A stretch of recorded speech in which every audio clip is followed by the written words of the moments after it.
डर क्यों नहीं दिख रहा मुझे?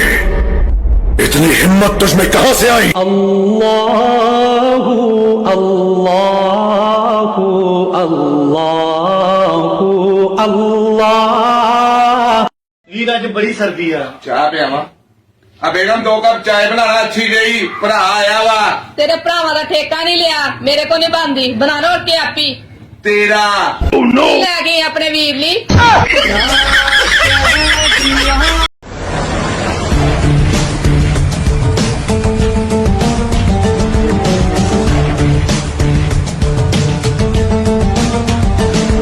है रे तू उदास क्यों ये? यार मेरी बेगम ने कहा कि मैं पूरा महीना तेरे नाल गल नहीं करनी। अच्छा ते बेगम नु मिस कर दे पे हो? और नहीं यार अज महीना एंड होने वाला है। गाइस आज मैं जो कुछ भी हूं अपनी बीवी की वजह से हूं, वरना यकीन करे बहुत आगे जा सकता था।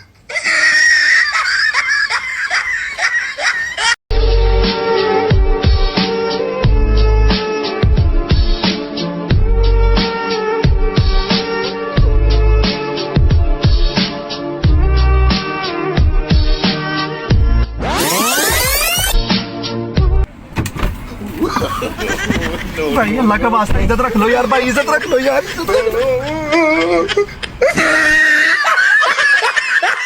भाई साहब अगर बीवी खूबसूरत भी होवे, पढ़ी लिखी भी होवे, शोर की खिदमत भी करे, लड़ाई भी ना करे, ਇਹੋ जी बीवी ਨੂੰ ਕੀ ਕਹੀਦਾ? ਪੁੱਤਰ ਇਹੋ ਜੀ ਬੀਬੀ ਨੂੰ ਵਹਿਮ ਕਹੀਦਾ।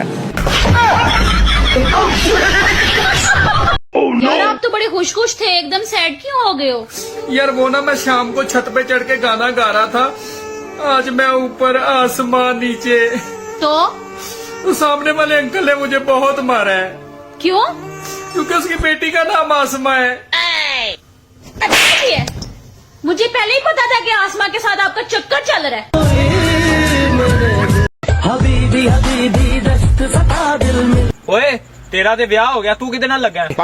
नीचे ले इन लोकां दे घर बर्बाद करन वाली ए। ओ मामा पुप्पी आ मेरी।